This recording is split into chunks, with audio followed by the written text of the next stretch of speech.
Assalamualaikum warahmatullahi wabarakatuh. Selamat pagi anak-anakku semua. Selamat dan hati-hati dalam menghadapi situasi yang belum kondusif ini. Selalu belajar di rumah dan makan dan jaga gizi yang baik. Lokasi sekarang saya berada di SMP 1 Ngetos dan akan menuju lokasi bunker peninggalan zaman Jepang. Kelas 2, kelas 11, materinya adalah masuknya Jepang ke Indonesia. Saya akan menuju ke lokasi dari SMP 1 Ngetos menuju ke timur. Bagus.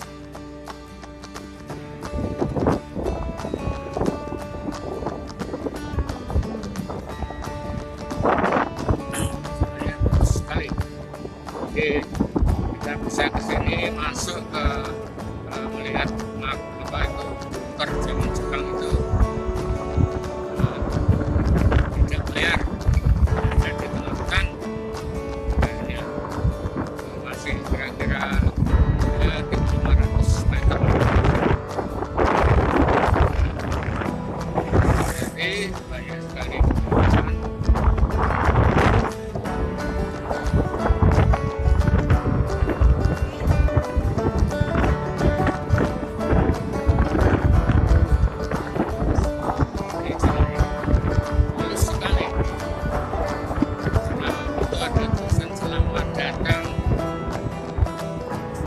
Sumber Desa Kujer, sumber Desa Kujer.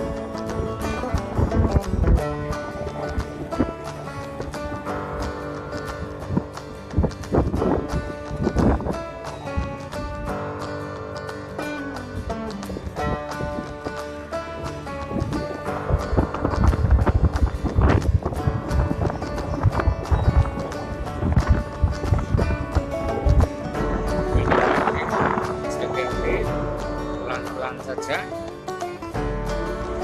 Ini sementara video saya matikan dulu. Kita lanjutkan sampai lokasi. Saya on-kan lagi. Saya berada di bunker. Nah, ini coba aja bangunan yang seperti ini ya. Ini dari orang sekitar itu peninggalan Jepang. Nah, ini jalannya di tengah hutan, karena kemarau, jadi enggak tanahnya seperti ini. Nah, inilah dalamnya gelap. Ini juga terbuat dari batu zaman Jepang. Ini terbuat dari batu. Ketika itu belum dibangun dengan semen, kira-kira seperti itu. Nah, bentuknya sekarang seperti ini. Ini ditumbuhi oleh rumput-rumput melingkar. Ini sampai di sini. Ini ada dua sebenarnya, di sebelah selatan itu juga ada, di tengah-tengah sawah ada pohon-pohon jagungnya. Ini di sini.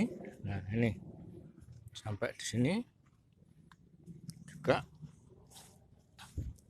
tempat untuk pertahanan militer, bahwa Jepang memang pernah ada di Indonesia. Ini bukti-buktinya. Ini salah satunya. Jadi Jepang pada tahun 41 itu sudah berani menyerang Amerika sebagai negara yang besar, superpower, dan di Hawaii sana Amerika mempunyai pangkalan militer dan Amerika dinyatakan kalah dengan kerugian yang sangat besar. Sejak itulah Jepang memiliki program menyatukan Asia Timur Raya sebagai negara kecil yang mampu mengalahkan negara besar. Inilah kehebatan Jepang tahun 41. Kemudian secara beruntun Jepang menuju ke selatan, menguasai Filipina, menguasai daerah Vietnam, Kamboja, Malaysia, Singapura, dan Indonesia.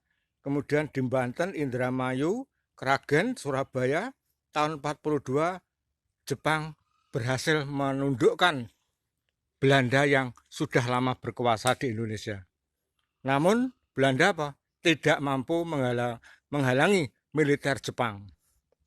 Akhirnya Belanda di bawah pemerintahan Gubernur Jenderal Tjarda van Zandbroek, Panglima Tentara, menyatakan menyerah tanpa syarat kepada Jepang dan diakhiri dengan perjanjian Kalijati. Pendudukan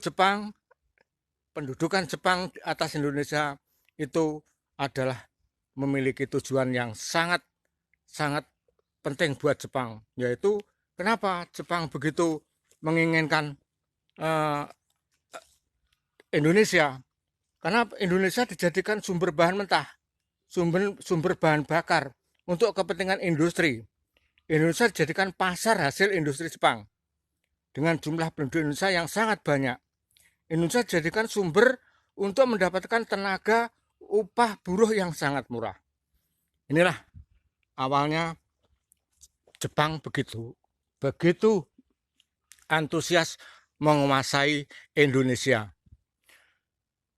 Yang kedua, apa tanggapan orang-orang tokoh Indonesia sebelum Jepang masuk tahun 42?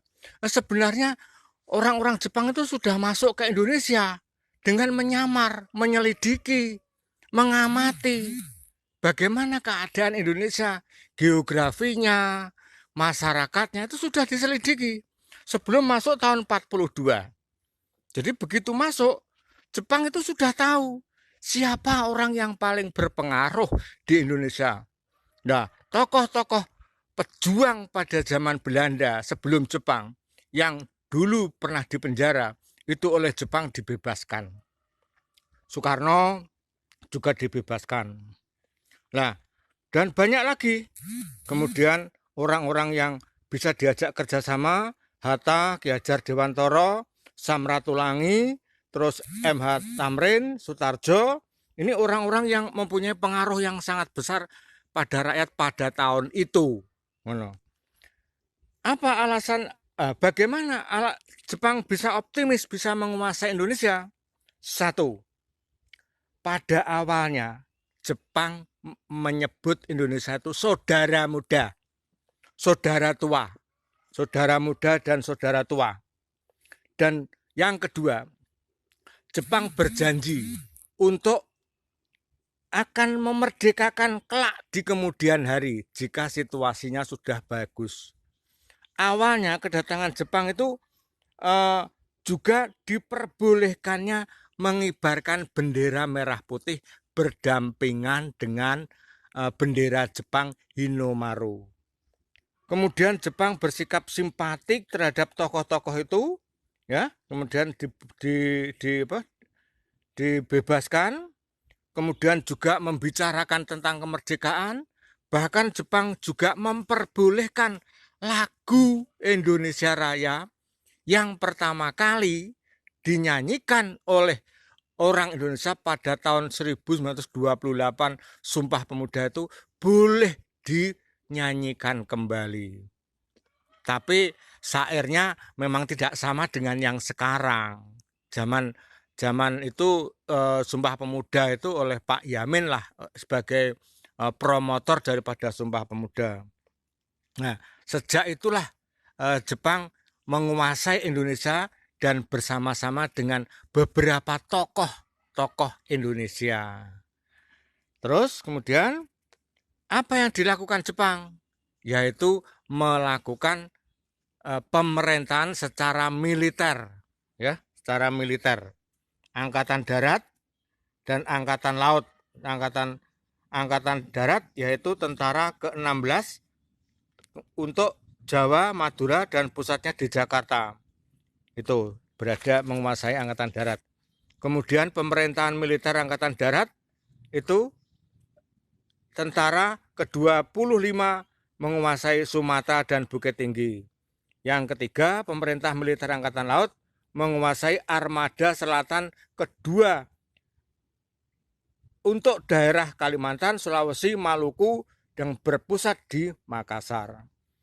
Disinilah Akhirnya Jepang menata kembali sistem pemerintahan yang pernah dibangun oleh orang Belanda dengan sistem pemerintahan yang baru. Akhirnya termasuk pembangunan benteng-benteng seperti ini yang dibangun di Indonesia.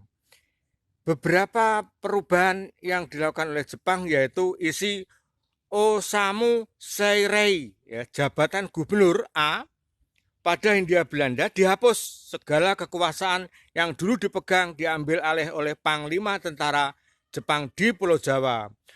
Yang kedua, pada masa pemerintahan sipil beserta pegawainya, masa Hindia Belanda tetap diakui asalkan memiliki kesetiaan kepada Jepang. Badan-badan pemerintahan undang-undang pada masa Belanda tetap diakui secara sah untuk sementara waktu, asalkan tidak bertentangan dengan pemerintah militer Jepang. Inilah sedikit beberapa perubahan yang dilakukan oleh Jepang di selama masuk awal ke Indonesia. Adapun susunan pemerintahan pada militer Jepang antara lain Panglima Tentara, kemudian disebut dengan Seiko Shikikan, Panglima tertinggi, yang B Gunseikan, yang dianggap sebagai kepala staf. Kemudian dibentuk juga departemen. 1. Somobu, Departemen Dalam Negeri. 2. Saimobu, Departemen Keuangan. Sangyobu, Departemen Perusahaan, Industri, dan Kerajinan Tangan. Katsubu, Departemen Luar Negeri. Shihobu, Departemen Kehakiman. Dan Gunseibu, koordinator pemerintahan, tugasnya memulihkan ketertiban, keamanan, atau semacam gubernur di Jawa Barat, berpusat di Bandung, Jawa Tengah di Semarang, Jawa Timur di Surabaya. Inilah sedikit pemerintahan Jepang awal masuk ke Indonesia. Saya kira cukup sekian, nanti akan saya tambah lagi pada video berikutnya. Wassalamualaikum warahmatullahi wabarakatuh.